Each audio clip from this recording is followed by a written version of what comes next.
Hey everyone, welcome to the channel. My name is Nate, and in this video, I'm gonna share 3 strategies that helped me get to my first $1 million. Now, there's a couple of things that we need to talk about before we jump into this. And first of all, I have nothing to sell you here, so don't worry, you're not gonna get like 80% of the way through the video and then realize that I'm just pitching you some like $2,000 mentorship or something. There's none of that. I have nothing to sell you. There's no sponsors on this video. I genuinely just enjoy making this content. So if you're new here, make sure you subscribe to the channel. It would certainly make my day. So let's go ahead. Let's jump into this. All right, so I guess I don't have like a Lamborghini next to me to like establish some type of credibility, or I'm not in a mansion right now. So you're kind of just gonna have to trust me on this, that I've gotten past that point of the $1 million mark. So a little bit of blind trust going into it, but I think it's going to be worth your time. So the first point and the first strategy that I really realized and that I started to use was leveraging social media to increase my network. All right, so to understand this, we need to dial it back to when I had just graduated high school. I was 17 years old, and I specifically remember reaching out to business people, reaching out to investors, and so many of them would not respond to me. I would try to DM them, I would email them, try to like have them mentor me in some way so that I could learn how to increase my wealth, because I was selling watermelons for $3 a piece, and I was selling like tomato plants for I think 25 cents a piece at the local farmers market with my brother. So I was trying to figure out how to scale, and I was trying to figure out how to build businesses as I was going into college. And so then I came to this realization, this was very early 2017, that if I increase my network, if I maybe create some type of presence online, it will bring more business opportunities to me as a whole. And so that's the primary reason why I started this YouTube channel. Now, sure, I make some money off of ad revenue or something, but the primary reason why I started this channel on YouTube was so that I could increase my network, so that I could kind of create a name for myself in a way so that I don't have to introduce myself to as many people when I'm doing something. So for an example of this, just a couple of weeks ago, and I don't want this to sound like I'm bragging in any way, that's like my biggest fear. So just a couple of weeks ago though, I was at some conferences and it kind of blew my mind how many people I didn't actually have to introduce myself to because they already knew me, because they've seen my videos on YouTube at some point. And so this ends up opening a lot of opportunities and a lot of doors for you, for business, for investments, and it's just something that I think is really, really valuable. So regardless of what type of business you're trying to operate or any type of investment you're trying to get into, just kind of building, I guess, a name for yourself and kind of becoming known among people is generally just beneficial all around by increasing your network. And I always heard that quote. I remember in high school, people would say, your network is your net worth. And I would kind of blow it off until I realized that one day when I tried to reach out to business people and they wouldn't respond to me, and they didn't respond to me because they didn't know who I was. So I think it was at that point when I was in high school, I said, I want to make sure that I don't have to introduce myself to many people, that they already know who I am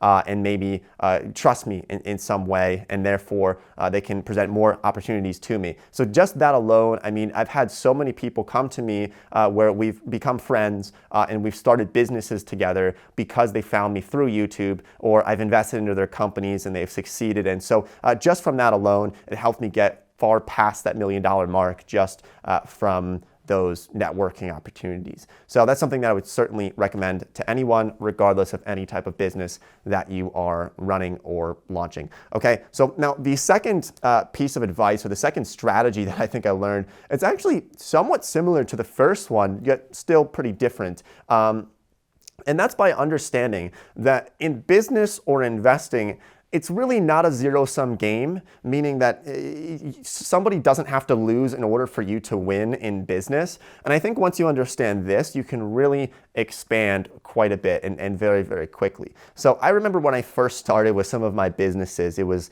lawn care, and I was starting with firewood. And I kind of had some other people in my school who were also competing for those jobs. They were trying to get those lawn care clients and trying to get those firewood clients. And so we kind of at first were trying to like block each other off and like beat each other out and undercut each other and make sure that our prices were lower. And then I came to the realization one day, I probably read some business book when I came to this realization, that it's not a zero-sum game, and that if you work together, in some cases, both people can end up making more money. You know, we do this with YouTube. A lot of the YouTubers or influencers, they all talk to each other. They help each other out. They say, hey, you know, do you think this thumbnail is good? Do you think this video topic is good? And we all help each other out because we understand, or most of us understand, that business is not a zero-sum game. Everybody can win. Everybody eats. And I think that's a really great thing to understand. You know, let's take an example. Let's say you have an e-commerce business and you're selling a very niche product. You see one other person selling that product, you're trying to compete with them.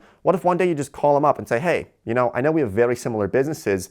Why don't we work together? Why don't we partner and make more money as a whole without, you know, creating a monopoly, of course. And it's just something that I think a lot of people overlook. So go ahead, think about that a bit. Think about partnering with other people. Overall, that kind of ties in with the first point that networking and talking with more people and collaborating with more people ends up making you a lot more money. Trust me. All right, and if you don't believe me on that point, just look at nature. I mean, look at the coyote and the badger. These are two totally different animals, and you would think that they would not get along. You would think, if anything, the coyote would probably eat the badger or something. But it turns out that in nature, in many cases, the coyote and the badger will come together, and they'll actually work together to end up getting their prey and end up getting their food. So it's a really fascinating thing to see that this isn't just with humans, it's within nature as well. There's a lot of cases where two different animals will work together and they'll both end up benefiting rather than just doing their own separate thing. So think about that for a minute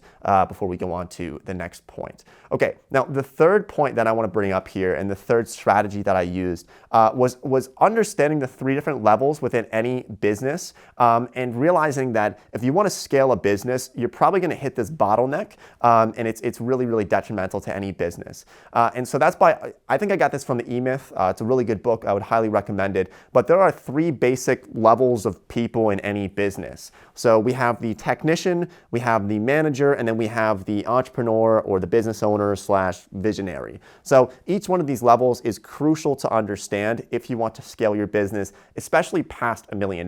Now, you might be able to get to the $1 million mark by doing all three of these different jobs, right? So the technician is the person who's doing like the groundwork, right? You might be doing customer service, fulfilling product orders, you know, running the ads, just doing like all the stuff that needs to be done in a business. This could be the person working in the factory. This could be the engineer. This could be the doctor. It's the person who's actually doing the work, getting it done. Then in the middle, we have the manager. The manager, obviously, they're dealing with the technician. They're telling them what to do, but they're also listening to the higher up, and they're trying to kind of communicate that.